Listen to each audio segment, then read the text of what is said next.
Greetings and welcome back to yet another episode of the Daily Run, and today we're playing as the Lost. The Curse of Darkness on the very first floor, really game, really, and on the cellar, there's so many little pesky spiders, and for some reason I just cannot see them in the Curse of Darkness and a lot of the other enemies, so I wasn't too excited about this one, but I was so super lucky that this particular floor just didn't have a lot of combat in it. I was able to pretty much cruise through the entire floor and kinda navigate my way without having to fight anyone or anything, so that was kinda in my fortune. Even the boss here, which usually spawns spiders, was a champion version of Widow, which just spawns flies. And flies are so much more manageable because they move in a predictable pattern as opposed to spiders, which just move kind of randomly, that I just felt a bit blessed that I was actually in this position. And because this is an easy mode daily, or at least a not hard mode daily, it was just a much easier experience to actually get through these floors, and once, of course, you get through that curse, you know that the chances of getting another curse are just inherently lower because you are on an easy mode daily. And I felt just a bit more confident as I actually went through that floor. It's always exciting because you have this floor which is really hard to see,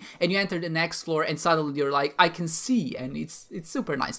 But okay, so if you just kind of look at the game, or at least the run here, you can see that it's kind of starting to develop. But if you look like maybe at the whole scope of things, it was one of those runs which was very straightforward, and I do enjoy this kind of runs because they kind of give you all the tools that you need, and it's just on you on how to use them, because you're playing as the Lost. That pretty much means unless you're gonna die, you're gonna get that first devil deal, and as soon as you get here, you're gonna get that cat.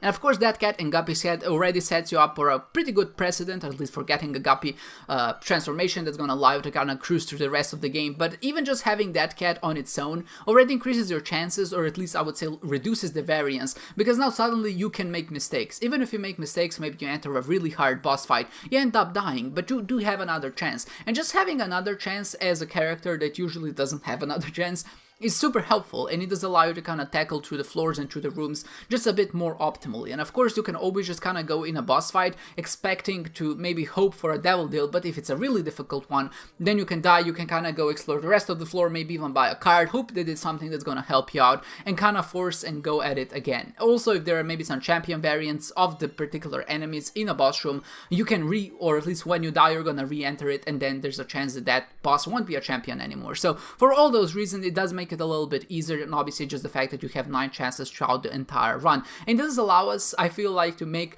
a Lost Daily just a little bit less painful, because now suddenly you can make mistakes, and that's always, I think, an integral part of the game, that you can actually die or maybe take a hit sometimes and maybe learn from that and do even something else on top of that. So it does kind of allow you to kind of explore your possibilities and just do a little bit more with that.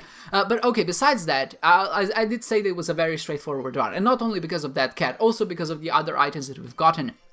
And you can see that the run is kind of starting to develop. You get Sackboy, you get Room Bag, and they're not hidden that badly. If you just reroll a few times, you're pretty much guaranteed to get it. So I would expect that everyone who's playing this daily and is kind of trying to explore and just kind of maximizing their exploration and score bonus, they're gonna find these items. And of course, when everybody finds these items, it doesn't really become as much about can you break the game, but how long are you willing to commit to break the game. And not just that, maybe how efficient you are at it, or maybe just how well do you know how to use these items in order to break the game. And of course, what you're looking for here is items like the Forget Me Now. You're looking for a Yara rune, and with the blank card and the Room Bag, of course, that does allow you to kind of break the Shrek cap. But it's not unlikely that that won't happen. It's just maybe more of a question of when.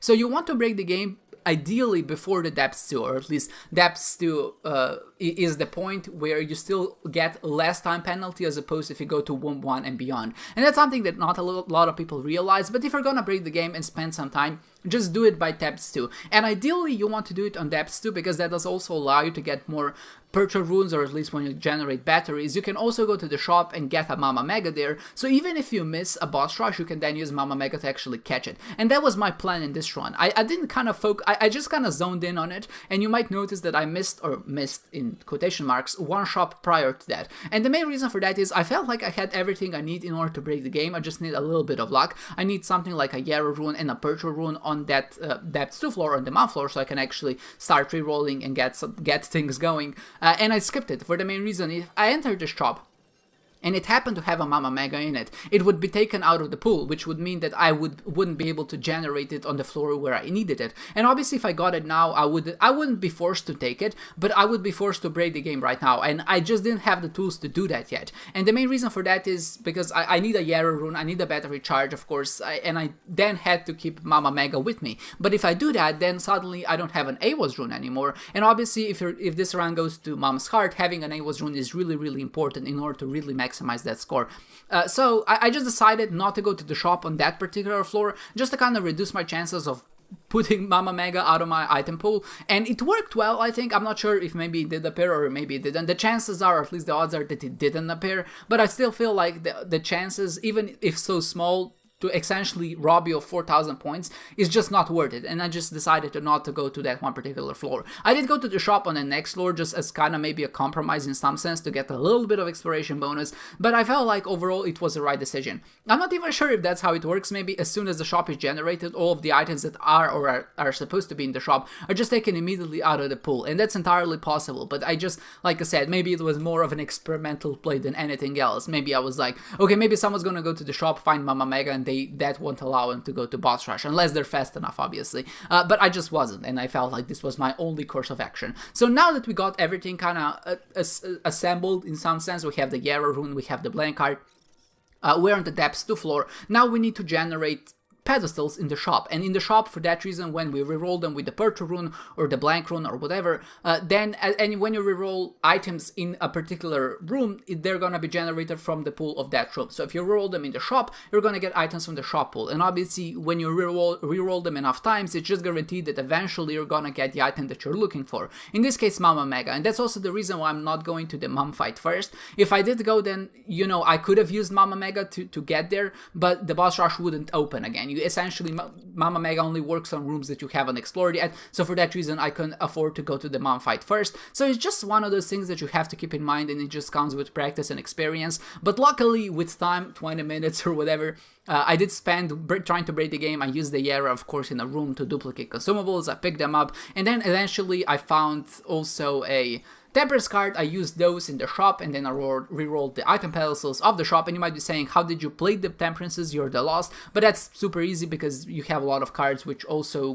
give you defense or invisibility. In this case, I used the Chariot. The Chariot, that's the one. And if you just kind of use a lot of them, and you can stack on top of them. So if you use one, you have like 4 seconds. But if you use 10 of them at once by using the blank card and battery charges, you can get something like up to 30 seconds of invisibility. And eventually, the Temperance cards will break. You're gonna get the Ivy bags, you're gonna get the Blood bags, and then you can use the Purple runes to reroll them. And eventually, like I said, you're gonna get that Mama Mega. So that was my plan. It worked out entirely well.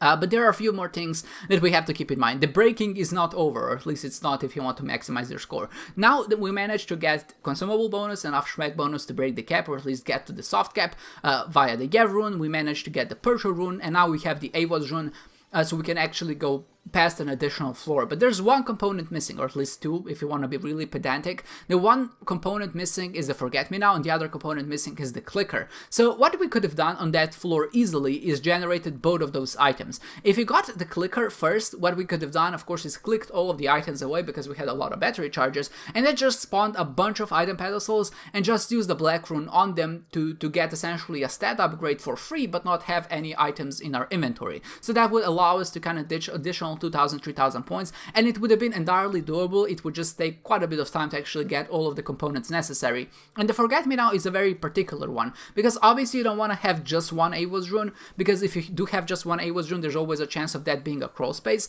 But having a Forget Me Now would allow you to kind of use it on whichever is the last floor, and that would allow you to kind of go beyond that. One thing that also you have to keep in mind is that we want to use the Sacrifice rune, so we would also need something that would revive us as a character with health, and hopefully, we would have enough health and just kind of enough spirit hearts, so we would actually be able to afford it. And because there was a perk spill in the rotation, I guess ideally we would want an item that would allow us to hold 2 pills, 2 cards, whatever. So one would be an Avos rune, and the other one would be a perks. And what we could have done is when we went to the last floor, or whatever that was, if we used an Avos rune there, we would just wait, not use the Avos rune, pardon me, and then maybe hope for a yeah rune, so we would duplicate that Eivos rune on the womb too, so we would then have 2 Eivos runes, and that would just reduce our chances of not getting a crawl space, or at least not getting a path to shoal. And of course, what we would have done then is, again, up to decision, because if you do have a Forget Me Now, and if you do have a perk spill, then it's a good idea to go to shoal, and just try to find the first sacrifice room, and if there isn't a sacrifice room on the first shoal that you do, use the Forget Me Now and hope that there is a sacrifice room on the second room of shoal. And I feel like that's the optimal way of going about it, because that way you're getting the most exploration bonus. But if there is a sacrifice room on the shoal floor, you can use, on the first shoal, you can use it to teleport to the dark room, do the dark room, and then of course use the Forget Me Now to do it again. And again, this is just a lot of things that you kind of have to keep in mind, and I just kind of decided to stop at a certain point. Well, you could go, because we did have all of the combos that we needed in order to generate pretty much every single item in the game and pretty much every single consumable in the game. I just felt like there's a point as to when it's time to stop and not really to go overboard, because it would take like an additional 30 minutes, maybe even up to an hour. You never know, it can be really unpredictable when you're just trying to generate things. And while it would be worth it from a score-wise perspective, I feel like the time penalty that we would incur by doing all of that would just make it for a bit of an anticlimactic ending. You know, maybe sure we would get 50,000 points, but seeing that minus 10,000 point on time penalty would be really sacrilegious in some sense. It would feel really bad. You know, we spent so much time, but essentially just because it took us so long, or because the variance wasn't in our favor, we managed to lose this many points, and the potential for getting like 70,000 points was there. We just didn't do it fast enough. And I think it's one of those things which I kind of rather stray away from, and just decided that maybe this is enough, because this is already one of the longest run I've had on a daily runs, and I'm not against them. I just feel like I take them in stride. So sometimes I will break the game this way, sometimes I'll go even further beyond, and sometimes I'll just stop at a certain point and not try to break the game at all. It's basically up to how I feel like, and today felt like a perfect breaking daily, because we had the potential of getting 0 damage penalty, and that's always kind of exciting when you get it. When I finished the run, I was ranked 5th. I think I was 4th on the agreed by leaderboard, so when you weed out the cheaters, and everything looked pretty much okay. Our exploration bonus could be a little bit higher, like by additional 1,000 points, I think, if you just did spend some time to go to the boss trap rooms, find some more secret rooms and second secret rooms, and our time penalty obviously could be lower, but I think the biggest case here is item penalty, because I feel like it was rather high, to 2,700 points, and for the items that we had, it really wasn't worth it. Some of those items did allow us to break the game, like I said, but beyond that, I really felt like it wasn't necessary. So having the clicker here would actually allow us to break that 50,000 mark. So maybe I could have done that one more thing, just to kind of show you, because I've never done it before, but I'm sure that opportunities will come in the future as well. I hope you enjoyed this one, guys, and I hope to see you next time.